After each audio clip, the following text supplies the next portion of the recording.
तर आज आपण वाचन करणार आहोत नारायण धारप लिखित कुलवृत्तांत या कादंबरीचे.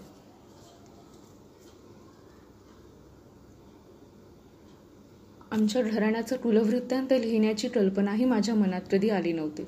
कोणत्याही कारणासाठी आमचं घराणं प्रसिद्ध नाही. आमच्या घराण्यात कोणी शूर सरदार दरकदार होऊन गेले नाहीत की ज्यांची नावं इतिहासाच्या पानात नोंदली जावीत. आमच्या घराण्यात कोणीही मोठे कारखानदार उद्योगपती निपजले नाहीत. शौर्य नाही, संपत्ती नाही, मग विद्वत्ता तरी तेही नाही. महान प्रकांड पंडित, टीकाकार, ग्रंथकार, साहित्यिक, नाटककार यांच्याही रांगेत आमच्यातला कोणी नाही. संगीत, अभिनय, चित्रकला, कसरत, खेळ यांचंही आमच्या पूर्वजांना वावडं होतं. तसा आमच्या घराण्याचा विस्तार मोठा नाही. जोशी, कुलकर्णी, देशपांडे तर सोडाच, पण भावे, सोमन, बापट अशांसारख्यांनी तशा पेठाच्या पेठा काबीज केल्या आहेत. डॉक्टर, वकील, इंजिनियर, कॉन्ट्रॅक्टर, उद्योजक सर्वत्र हे आहेतच. पण वज्रे नाव ऐकल्याचं आठवतं का तुम्हाला? आणि अर्थात अचानकपणे, अगदी अनपेक्षितपणे हातात गडगंज पैसे आले तर मीही ठेविले अनंते तैसेची राहावे या न्यायानं माझं एकसुरी सामान्य आयुष्य जगलो असतो. आणि अर्थात या साऱ्या गोष्टी, पण ते मागहून, आरंभापासून सुरुवात. मित्राबरोबर गप्पा मारीत चाललो असताना लॉटरीचा स्टॉल लागला. मित्र त्या व्यसनाच्या पुरता अधीन झालेला. कसले तरी आडाखे लावून त्या नंबराची तो 5-50 तिकीटं घ्यायचा आणि गंमत म्हणून मीही एक तिकीट घेतलं. आणि माझ्या तिकिटाला 3 लाख रुपयांचं बक्षीस लागलं. 3 लाख रुपये! रक्कम प्रत्यक्ष हातात आल्याशिवाय, वापरल्याशिवाय तिची खरी कल्पना येत नाही. फ्रीज, TV, VSR यासारख्या वस्तूंसाठी 10-15 हजार मोजले की खूप केलं असं मानणारे आम्ही मध्यमवर्गीय. ही गोष्ट मी कोणाजवळही, त्या लॉटरी वेड्या मित्राजवळ तर नाहीच, पण प्रत्यक्ष माझ्या घरातल्यांशीही कोणाजवळही उघड केली नाही. गायत्री माझी पत्नी, सुरेश आणि सुलेखा माझी मुलं, त्यांच्यापाशीही नाही. कारण मध्यमवर्गीय मन, हसं होण्याची भीती आणि असं काही भव्य दिव्य लठलठीत डोळे दिपवणारं आपल्या आयुष्यात घडू शकेल यावरचा अविश्वास. कोणाला असं ढुबाड लागलं की त्याच्या मागे लुच्चे, हावरट, फुकटे, बादराईने संबंध जोडून नात्यात आलेले बुभुक्षित लागणारच. तेव्हा आजकाल ही नावं जाहीर होतच नाही. मी बक्षीस केव्हा मिळतं, कोठे मिळतं, त्यात टॅक्स वगैरे किती कापला जातो इत्यादीची आडून चौकशी करीतच होतो. असं समजलं की लॉटरीच्या मुख्य कार्यालयात माझा क्लेम दाखल करावा लागणार होता. मग तिकिटाच्या ठरेठोटेपणाची चौकशी होणार. मग त्या नंबरावर इतर कोणाचा दावा नाही ना याची खात्री करून घेतली जाणार. आणि मग 30% कर वजा करून उरलेली रक्कम मला ट्रेझरी वॉरंटच्या रूपात मिळणार. ओळखीतल्या वकिलातर्फे हे सर्व सव्यापसव्य पार पाडायला 3 महिन्यांचा अवधी लागला. अर्थात माझ्या वागण्यात बदल झाला होता. झाल्या वाचून तो कसा राहील? इतरांना नाही तरी माझं मला माहीत होतं की मी लक्षाधीश होणार आहे. अर्थात 2 लाखांनी काही माणूस लक्षाधीश होत नाही. त्या कोट्याधीश ढेरीला कोणीच विचारलं होतं, तुम्ही मिलिनियर झालात कोणाला म्हणाल?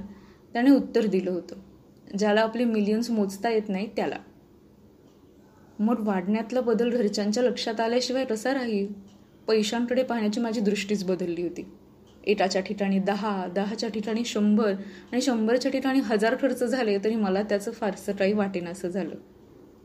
सुरेशने ट्रॅकसूट आणि स्पोर्ट्स शूज मागितले होते तेव्हा मी त्याला सुनावलं होतं, सुरेश, अरे या सकाळच्या तासाभराच्या हौशी मौजीपायी 1000-1500 खर्च करण्याची माझी ऐपत नाही. सुलेखालाही तिच्या कपड्यांच्या, सौंदर्य प्रसाधनांच्या, चपला, बूट, सँडलच्या बाबतीतही असंच ठडसावलं होतं. शेवटी माझा पगार 4 आठवडी, त्यावर मागण्या तरी किती? गायत्रीशी वाद झाला होता. नवीन इम्पॉर्टेड लिनोलियमवरून, दाराखिडक्यांच्या पडद्यावरून, फूड प्रोसेसरवरून, मायक्रोवेव्ह ओव्हनवरून. मी मनातल्या मनात विचार करी, मी स्वतः कोणताही शौक करीत नाही, फॅन्सी कपडे वापरत नाही, सिनेमा नाटकांना जात नाही, ड्रिंकला हातही लावत नाही. हे यांना दिसत नाही का? मर्यादित उत्पन्न असलेल्याच्या दृष्टीत हे ब्लाइंड स्पॉट आपोआपच येतात. आवड नावड या गोष्टी बाजूसच राहतात. आयुष्यातल्या अमुक गोष्टी आपल्यासाठी नाहीत ही मनाची ठाम धारणा झालेली असते. भविष्यातली कमाई गहाण टाकून हप्त्यावर, हायर परचेसवर हजारोंच्या वस्तू घरात आणणारे असतीलही, पण मी त्यांच्यातला नव्हतो. वाटेवरून जाताना नजरेला समोरचे उंच पर्वत दिसावेत ते आपल्याला आज ना उद्या पार करायचे आहेत ही जाणीव सतत मनात असावी, तसं माझं होतं. सुरेशचं शिक्षण होतं. नोकरी व्यवसाय करायला लागल्यानंतरही सुरुवातीच्या वर्षात त्याला काही ना काही मदत लागणारच होती. सुलेखाचं शिक्षण होतं. ती नोकरी करायला लागली तरी तिच्या विवाहाचा खर्च हा समोर होताच. तेव्हा चारी बाजूंनी अशा या साखळ्या होत्या. वाटेवरून एखादं पाऊल सरकलं की साखळीची ठेच परत वाटेवर ओढतच आणायची. अगदी साधं उदाहरण सांगतो. अनेक मित्रांच्या आग्रहावरून यात्रा कंपनीचं माहितीपत्रक आणलं. त्यातले आकडे पाहिले आणि तो विचारच सोडून दिला. मला माझ्या मर्यादा माहीत होत्या आणि त्या दिवशी या सर्व साखळ्या एका मागोमाग एक अशा खळखळत खाली पडल्या. माझ्या मनावरचा सर्व भार उतरला होता. एवढंच नाही, इतका विलक्षण हलकेपणा जाणवत होता, इतकी विलक्षण स्वैर मोकळेपणाची भावना जाणवत होती की ते इतरांपासून लपवणं मोठं कठीण जात होतं. ऐकताना किंवा टीव्हीवरची एखादी मनोवेधक सिरियल पाहतानाही मी एकदम मध्येच उठलो. हातांवर हात चोळत सर्व खोलीभर हिंडायला लागलो. पाठीशी हातांची जुडी करून लहानशा वरांड्यात भराभरा येरझारा घालायला लागलो की गायत्री अन मुलं असतील तर तीही जरा नवलानेच माझ्याकडे पाहायला लागत.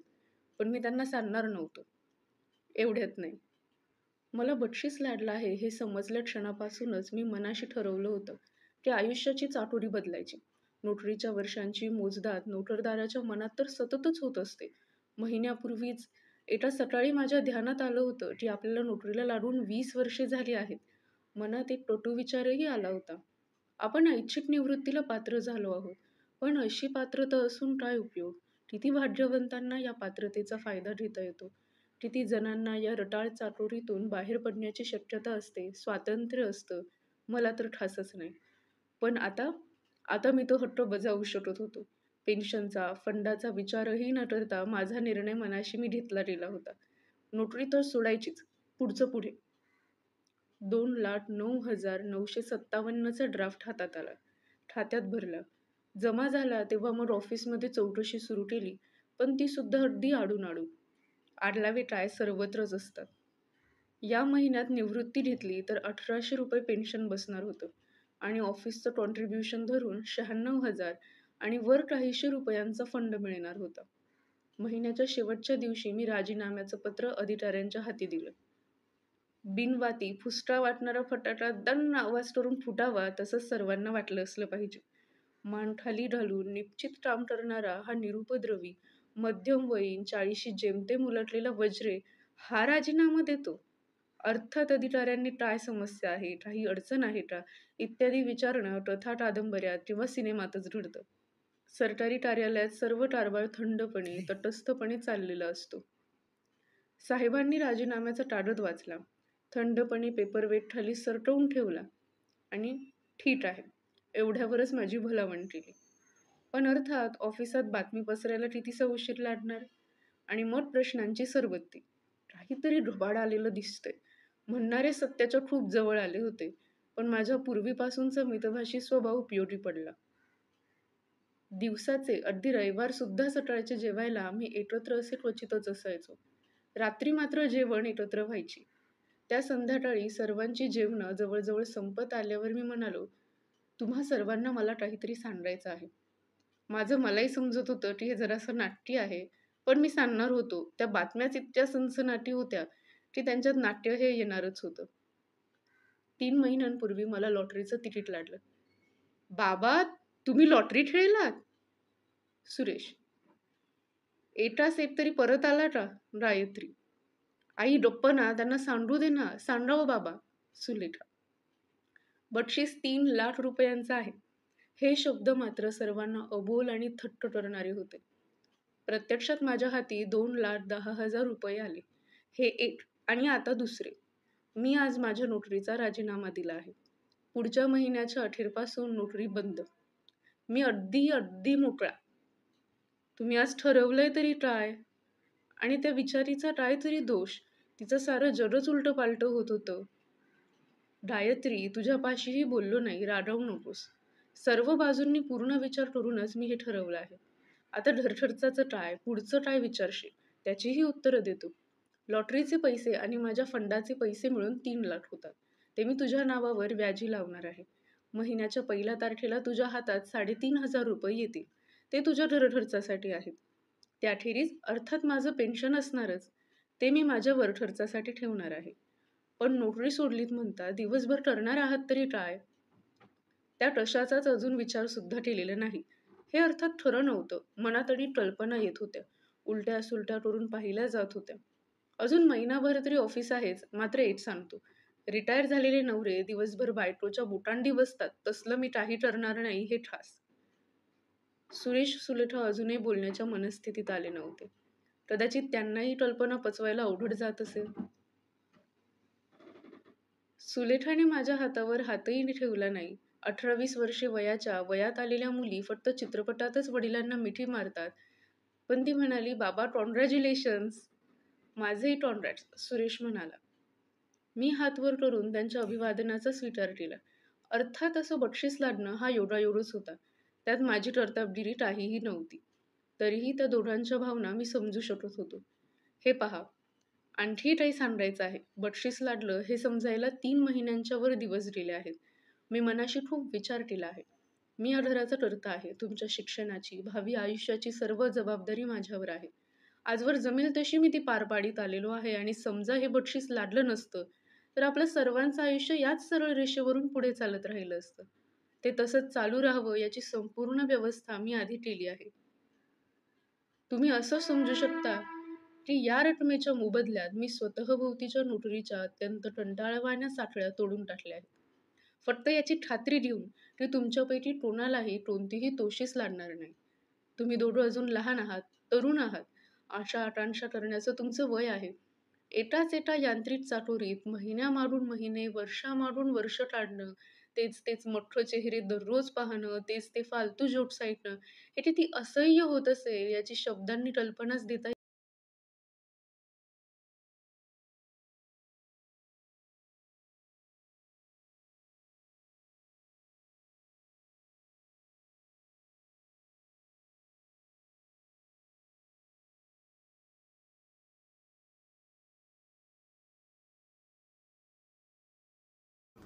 तुम्ही मला कदाचित स्वार्थी म्हणाल. मी माझ्या वर्तनाचा बचाव करीत बसणार नाही. ही अशी एकच संधी चालून आली होती, ती मी घेतली. वातावरणाला जरा वेगळं आणि गंभीर वळण लागलं होतं.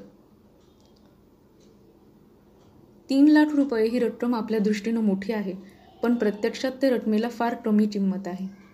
7-8 लाखांच्या खाली मध्यम आकाराचाही फ्लॅट मिळत नाही.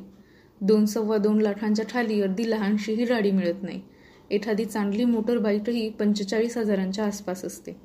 फक्त एकच आहे सुरेश, समजा एखाद्या चांगल्या कॉलेजमध्ये प्रवेशासाठी कॅम्पिटेशन अमाऊंट लागली तर त्याची सोय झाली आहे. सुलेखा, समजा तुझ्यासाठी एखादं उत्तम स्थळ आलं तर पैशांसाठी कार्य अडणार नाही. त्यांच्या चकित चेहऱ्यांकडे पाहत मी जरासा हसत म्हणालो, हो, इतका लांबवरचा विचार करावाच लागतो, हो की नाही? त्याही काळज्या माझ्या मागे होत्या, त्या आता दूर झाल्या आहेत. आणि मग शेवटी त्या दोघांच्या खांद्यावर हात ठेवत, आता सर्वात चांगली बातमी ऐका. तुम्हा दोघांना मी प्रत्येकी 5,000 रुपये देणार आहे आणि त्या रकमेचं तुम्ही काय करता याची काळी तरीही चौकशी करणार नाही.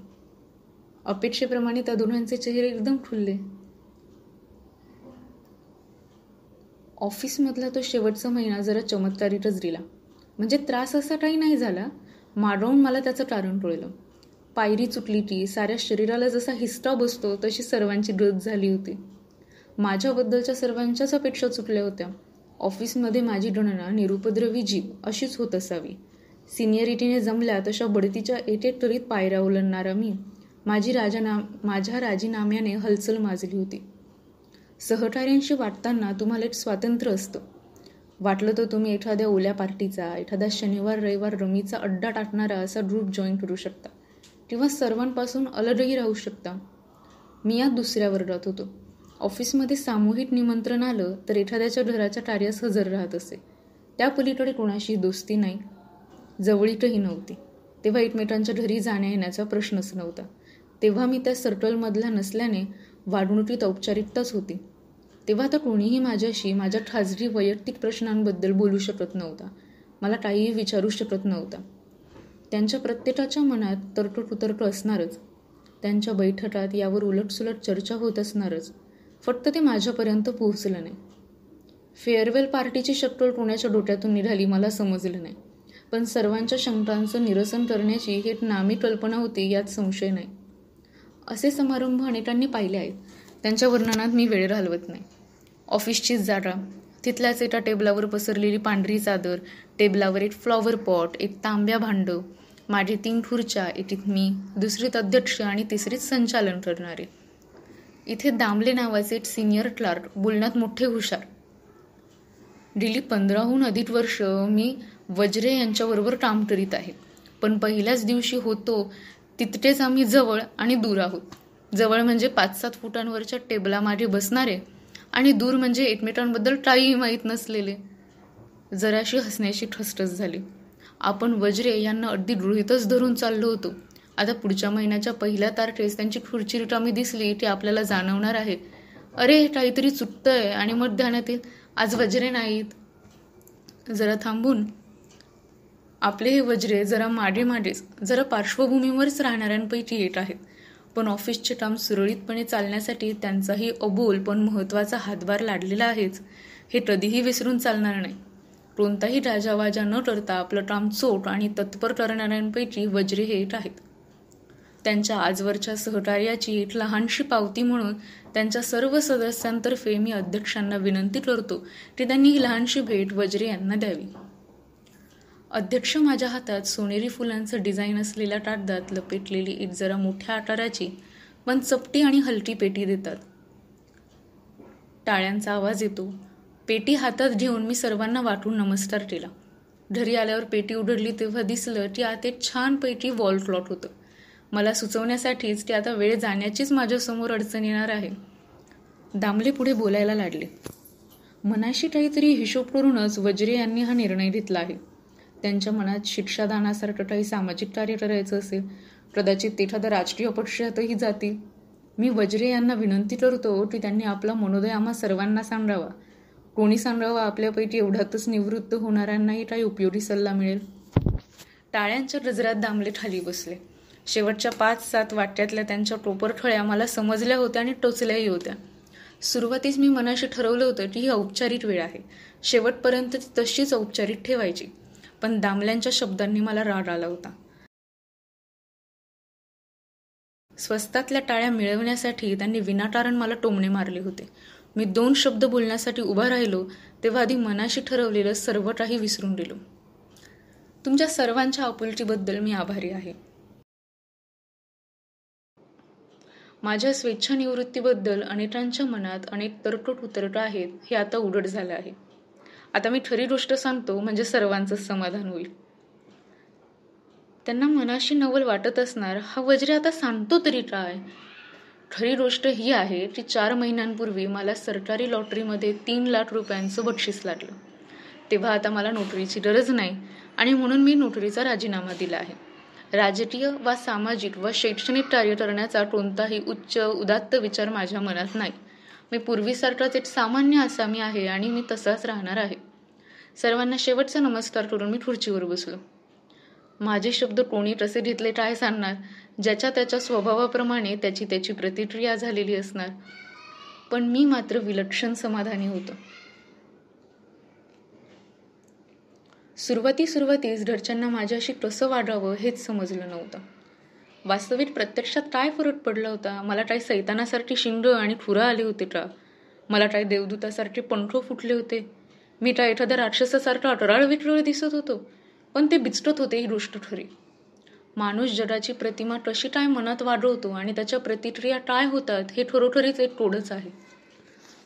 सुलेखा आणि सुरेश यांच्या हातात मी 100-100 रुपयांच्या नव्या कोऱ्या नोटांची 5-5 हजारांची बंडलं ठेवली तेव्हा सुरुवातीस त्यांच्या चेहऱ्यावर आनंद दिसण्याऐवजी आश्चर्य आणि अविश्वासच होता. रोजच्यासारखं 9:30ला मी जेवणासाठी स्वयंपाकघरात हजर झालो तेव्हा गायत्रीही जराशी हबटलीच. गायत्री, अजून 4 आठवडे मला ऑफिस आहे. अजून 4 आठवडे पहिल्यासारखंच रुटीन राहणार आहे. माझी जी काही रजा असेल त्यापैकी जेवढी एनकॅश करता येईल तेवढी मी करणार आहे आणि मग नाईलाज झाला तरच शेवटचे काही दिवस रजा घेणार आहे. पण तोपर्यंत कार्यक्रम पहिल्यासारखाच. पण गायत्री आणि मुलं यांना बोल कशाला लावायचा?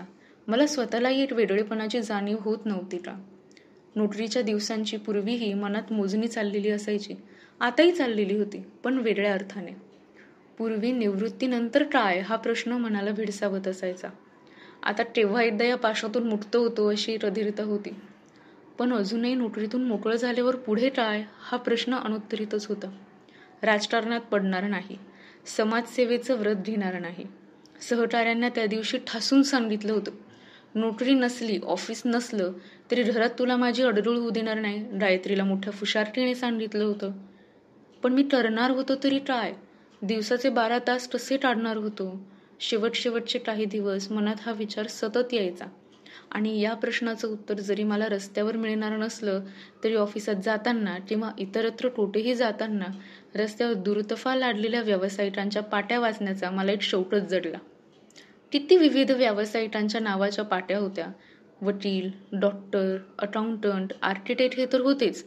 गायन वादन शिकवणारे होते, हस्तसामुद्रिक जाणणारे होते, फलज्योतिष वर्तवणारे होते, योगविद्या शिकवणारे होते, मसाजिस्ट होते, जुन्या वस्तूंची खरेदी विक्री करणारे होते, चामड्याची वाद्य विकणारे होते आणि मृदंग, तबला, डड्डा यांना शाई लावण्याचं एक दुकान दिसलं.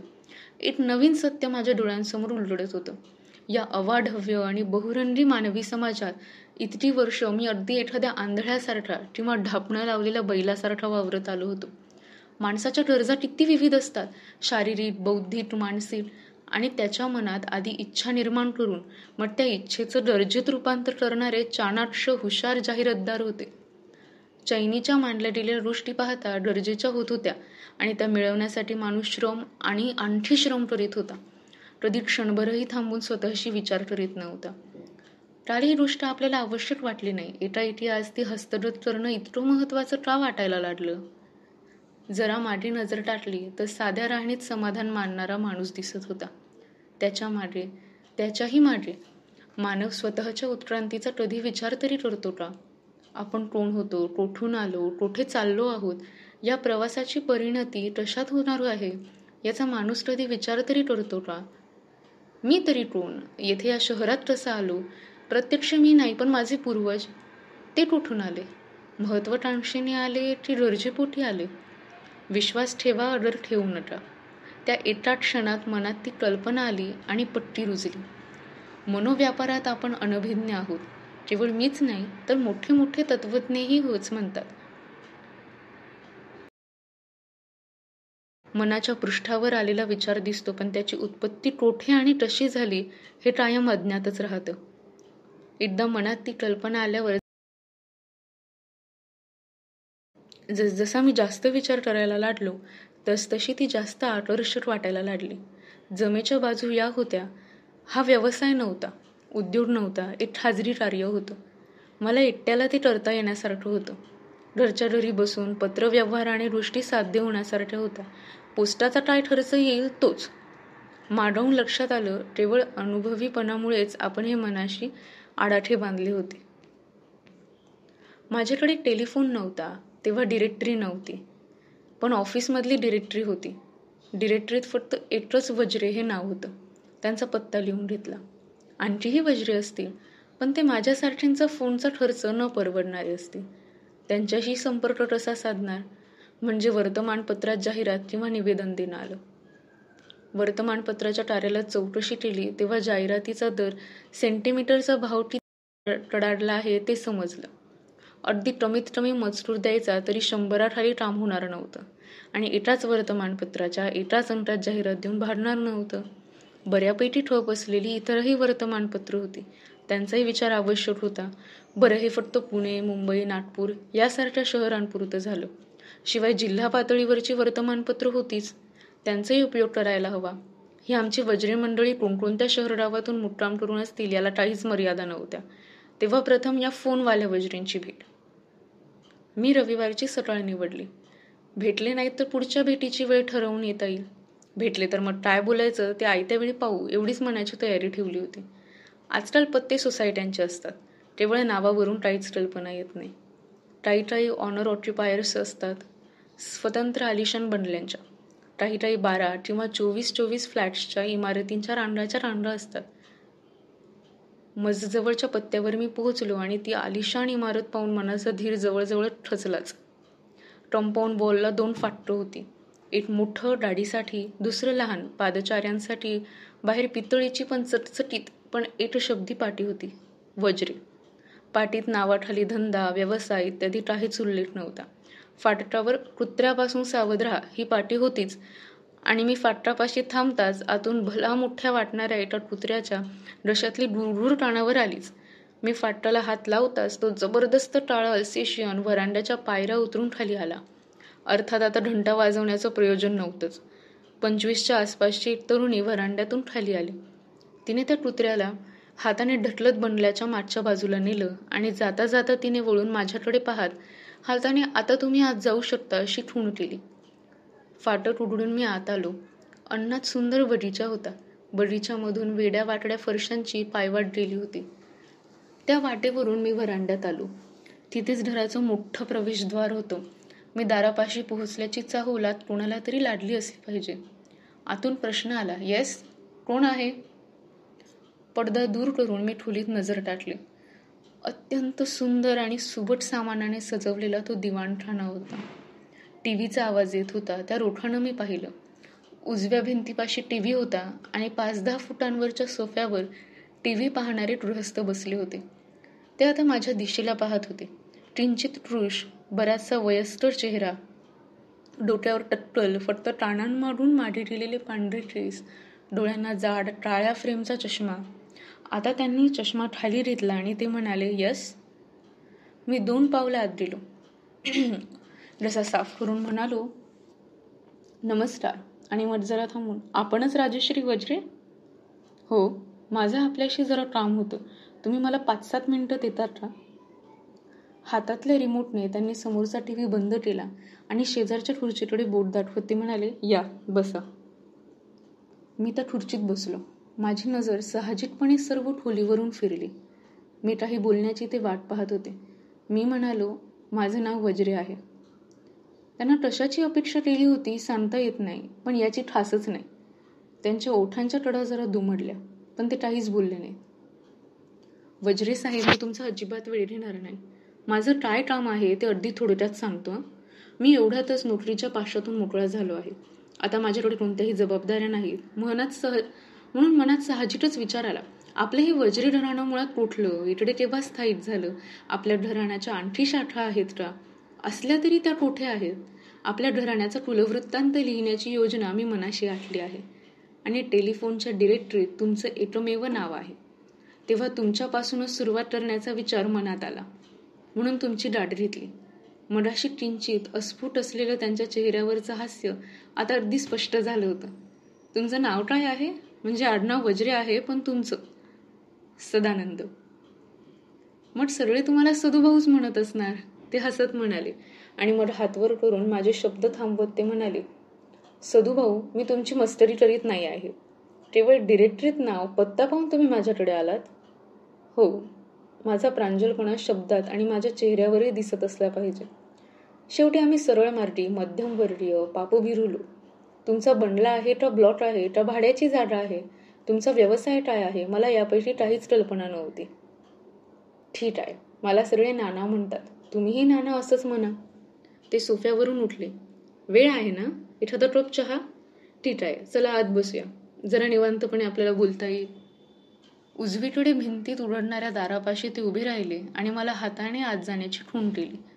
स्वतः मात्र पुढे जाऊन 2 कप चहा टाकायची सूचना करून ते माझ्या मागोमाग खोलीत आले.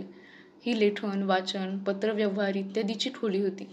मध्ये एक टेबल, मागे कुशनची फिरती खुर्ची, समोर आणखी 3-4 वेताच्या खुर्च्या, भिंतींना दाटीने उभी असलेली पुस्तकांची ठचून भरलेली टांचदारांची कपाटं, टेलिफोन. या सदुभाऊ, या, बसा. त्यांनी टेबलामागची खुर्ची घेतली नाही. खिडकीजवळच्या 2 खुर्च्यात आम्ही समोरासमोर बसलो. त्यांच्याच बोलण्याची मी वाट पाहत होतो. एकतर वयाने ते मोठे होते, अनुभवी होते आणि माझा मनोदय त्यांना समजला होता. त्यांची काय प्रतिक्रिया होते याची मी वाट पाहणार होतो. सदुभाऊ, तुमच्या कल्पनेवर तुम्ही कितपत विचार केला आहे? नानासाहेब, पण माझा एक शब्द होताच त्यांनी मला थांबवलं. हे नानासाहेब प्रकरण नको, मला नुसतं नाना म्हणा. ठीक आहे तर मग, नाना, ज्या अर्थी तुम्ही मला बोलायची संधी देत आहात त्या अर्थी माझ्या कल्पनेबद्दल तुमचं मत अगदीच प्रतिकूल नसावं. तेव्हा मी माझ्या कल्पनेमागची पार्श्वभूमी सांगतो.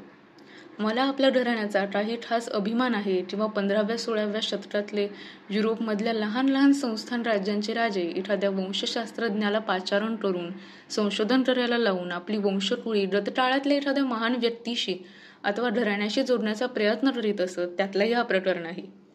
काही एका योगायोगाने मी संसाराच्या आर्थिक जबाबदारीतून मोकळा झालो आहे. आता मला हवा तेवढा वेळ आहे. मी चांगला ॲक्टिव्ह आहे. मला कामाचा कंटाळा नाही. हेच माझं भांडवल आहे. थोडासा पुढचा विचार केला नाहीत? नाही. जरा विचार केला असता तर तुमच्या ध्यानात आलं असतं की ही कल्पना दिसायला सोपी आहे, पण प्रत्यक्षात उतरवायला खूपच कठीण आहे. पहा, तुम्हाला खूप मोठ्या प्रमाणावर जाहिराती द्याव्या लागतील. खूप पत्रव्यवहार करावा लागेल. काही वेळा नुसत्या पत्रांनी कामं झाली नाही तर प्रत्यक्ष प्रवासही करावा लागेल. मग कोणाकोणाकडे काही जुनी सरकारी उतारे, रेव्हेन्यूचे दाखले, काही जुना पत्रव्यवहार असेल तर त्यासाठी जावं लागेल. त्याचा ठरेठुटेपणा पडताळून पाहावा लागेल. त्याच्या नटला करून आणाव्या लागतील. एक बाई, बहुधा स्वयंपाकीण बाई त्या असाव्यात, ट्रेमध्ये चहा घेऊन आल्या. आम्ही हातात टोप घेताच ट्रे टेबलावर ठेवून त्या गेल्या. कार्ड इंडेक्ससारखं एखादा इंडेक्स बनवावं लागेल. वंशावळीचे तक्ते करावे लागतील. माहिती जशी भर पडत जाईल तसतशा त्यात सुधारणा कराव्या लागतील. माझं आश्चर्य माझ्या चेहऱ्यावर अगदी उघड दिसत असलं पाहिजे. नानं मोठ्या मोठ्यानं हसली. याचा विचार केला नव्हतात ना. पण हे तर काहीच नाही. पुढे समजा ग्रंथ प्रकाशित करायचा ठरवलात तर त्यासाठीही एखादा फंड उभा करावा लागेल. पैशाचा व्यवहार आला की कमिटी आली, हिशेबनीस आला, तपासनीस आला, कमिटीच्या बैठका आल्या, अहवाल आले, वेगवेगळ्या पदांच्या निवडणुका आल्या, सर्व सव्यापसव्य आलं. माझ्या तोंडून नटोळत एक दीर्घ सुस्तार आणि झाला. नाना, यापैकी कशाचा मी विचारही केला नव्हता. तुमचीच पहिली भेट घेतली हे चांगलं झालं. वेळीच पाऊल मागे घेता येईल ना आता. पाऊल मागे कसलं घेता?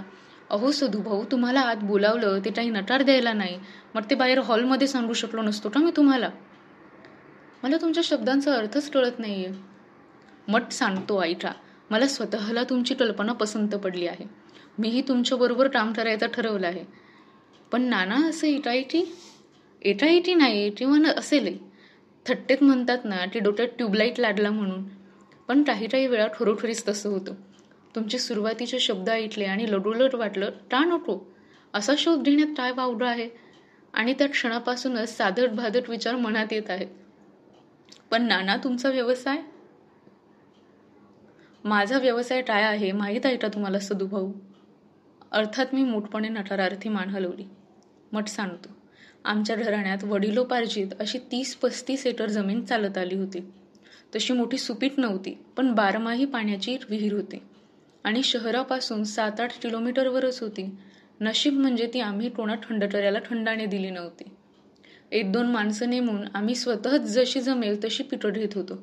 5-7 नारळी होत्या, चांगल्या प्रतीची चिकूची झाडं होती, 1-2 खणी पडळही बांधलेली होती. वर्षाचा सारा नक्कीच निघायचा आणि तेव्हा तरी 5-25 एकरांनी घेतलेली ती जमीन आता शहराचा परीट तिथपर्यंत पोहोचल्यावर भाव चौरस फुटावर बोलले जाऊ लागले. मी ती जमीन विकून टाकली. इथे प्लॉट खरेदी केला, हा बंगला बांधला आणि आरामात राहतो आहे. आता कुलवृत्तांत लिहिणाराच आहात तेव्हा माझ्या घरचीही माहिती देतो. पत्नी माझीच निधन पावली. थोरली मुलगी आहे. ती विवाह होऊन आपल्या घरी गेली आहे आणि तिच्या पाठीवरचा मुलगा तो इथेच माझ्याबरोबर राहतो आहे. त्याचा विवाह झाला आहे. मगाशी पाहिलीत ती माझी सूनबाई. त्यांना एक छोकरा आहे. मुलाच्या टुरिस्ट टॅक्सी आहेत, पण त्याचं गॅरेज आणि ऑफिस शहरात आहे, इथे नाही. या सर्व ऐशाआरामाचा उगम त्या जमिनीत झाला आहे. आमच्या तर कोणा पूर्वजांनी ती विकत घेऊन ठेवली त्याचे आमच्यावर हे अनंत उपकार आहेत की नाही? त्या पूर्वजांची कुठेतरी नोंद व्हायला हवी, तरच त्यांचं ऋण काही प्रमाणात फिटेल असे मला वाटते. संभाषणाने ही आता अगदीच वेगळीच टलाटणी घेतली होती. हे नाना म्हणजे मोठे तडफेचे गृहस्थ वाटत होते. एकदा हे औपचारिक एकमत होताच नानांनी पुढच्या कामाची आखणीही सुरू केली. सधूभाऊ, बंगल्याच्या आवारात मागच्या बाजूस 2 खोल्या आहेत. आता माळी, रखवालदार, ड्रायव्हर यांनाही वापरायला द्यायची सोय राहिली नाही. तेव्हा उलटतील आणि भाडेकरू म्हणून जागा बळकावून बसतील याचा नेम नाही.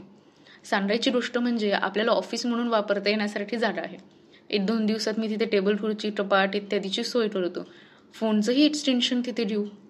या नानांनी मला अगदी अवाकच करून टाकलं होतं. आता आज एवढं पुरे, आता पुन्हा केव्हा येता? नानांनी विचारलं. ऑफिसचा हा शेवटचा महिना आहे. या आठवड्यात कोणती सुट्टी नाही. पुढच्या रविवारी याच वेळेला? छान. मला काही कल्पना सुचल्या तर त्यांची नोंद करून ठेवतो. तुम्हीही तसंच करा. मग रविवारी ठरवता तर. मी त्यांचा निरोप घेऊन बंगल्याबाहेर पडलो. साध्या औपचारिक भेटीचं रूपांतर अशा भागीदारीत होईल याचं मी स्वप्नातही कल्पना केली नव्हती.